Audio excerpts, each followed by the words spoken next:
रायगड सम्राट अल्पावधीत लोकप्रिय ठरलेले रायगड सम्राट रयतेच्या सेवेसाठी सदैव पुढे। रायगड सम्राट राजकीय, सामाजिक, शैक्षणिक, शेतीविषयक अचूक बातम्यांसाठी रायगड सम्राट न्यूजला सबस्क्राईब करा।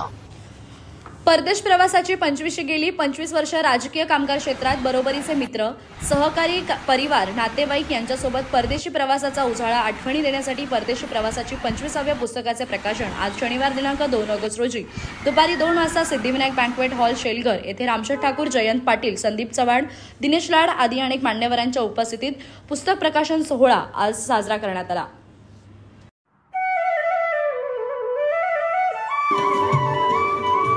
या पुस्तकाचे परदेश प्रवासाचे 25 संपादक कृष्णा पाटील यांच्याकडे तर संपादनातून झालेली त्यांनी यावं मंचावरती गेला होता। कृष्णा पाटील आणि जवळजवळ सकाळ या दैनिकाला या कार्यक्रमाच्या अगदी ठिकाणी आणि इतरांनी जोरदार ताल्यांचा प्रतिसाद द्यायचा आहे।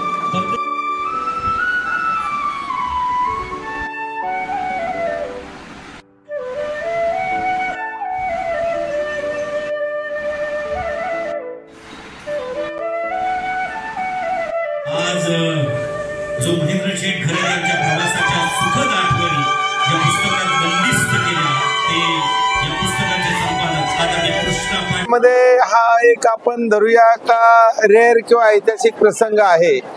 अनेक लोक प्रवासाला जसं जयंत पाटलांनी मग सांगितलं का चीनचा प्रवासी फार पूर्वी आला होता आणि म्हणून जेव्हा आपण 25 वर्षापूर्वी प्रवासाला सुरुवात केली तेव्हा आज जशा प्रकारे लोक प्रवास करतात अशी काही परिस्थिती नव्हती।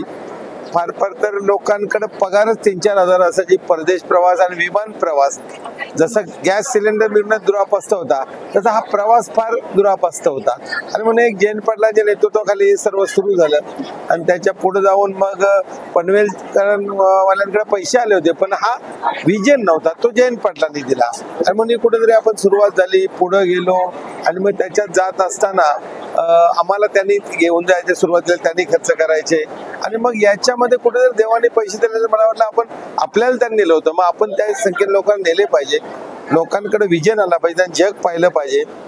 म्हणून आपली प्रगती होऊन कामा नये।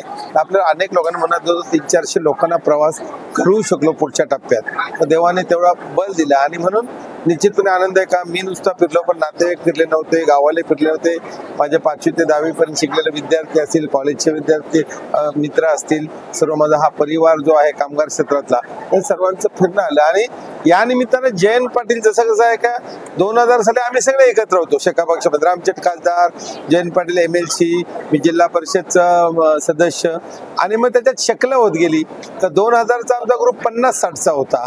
2004ला आम्ही काँग्रेसमध्ये गेल्यानंतर त्याच्यामध्ये बदल आला, त्या काँग्रेसमध्ये गेल्यानंतर मग मला नवीन ग्रुप करावा लागला, याचा सर्वांचा त्याच्यानंतर मला लीड घ्यावं लागले, पासपोर्ट लोकांचे काढावं लागले आणि हे करत असताना पुन्हा ते 2014ला पुढे गेले, मग पुन्हा आमचा प्रवास थांबणार करण्याचा मी आमचा ग्रुप तयार केला।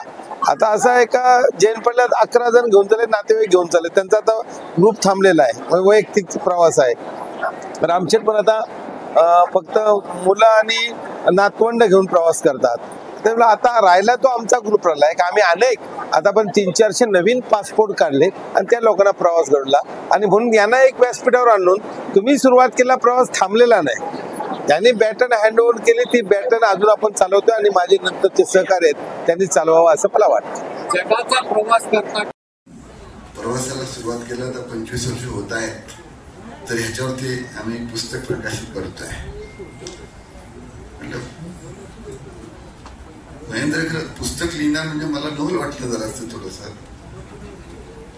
पण त्यांचा अनुभव प्रवासामधला इतका आहे की जबरदस्त असा प्रवास आहे की जग फिरायला निघतात ना त्यांच्यापेक्षा डबलचा प्रवास महेंद्र खडताचा एकट्याचा असला पाहिजे अशा पद्धतीनं त्यांनी प्रवास केलेला आहे।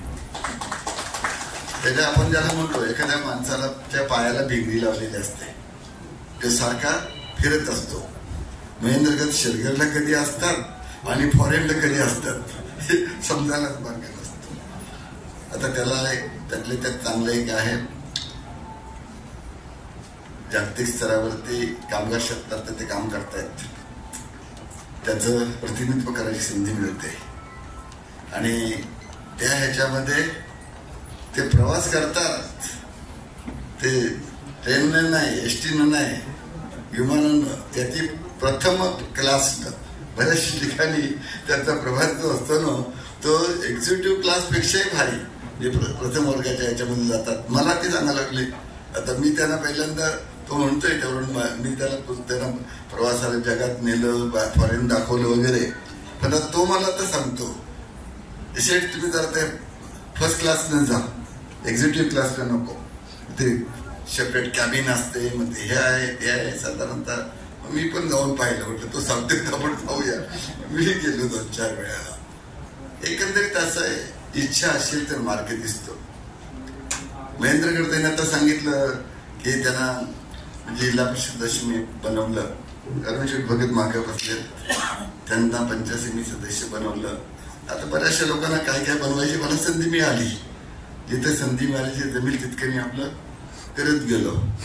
पण ह्याच्यामध्ये कुणालाही काय करता येत नाही. कुणालाही काय करायला गेलो तर गुळाचा गणपती होतो, आणि तसा न होता योग्य व्यक्ती योग्य ठिकाणी भेटली ना, योग्य ठिकाणी त्याची आपण स्थापना केली तर तो खरा गणपती होतो.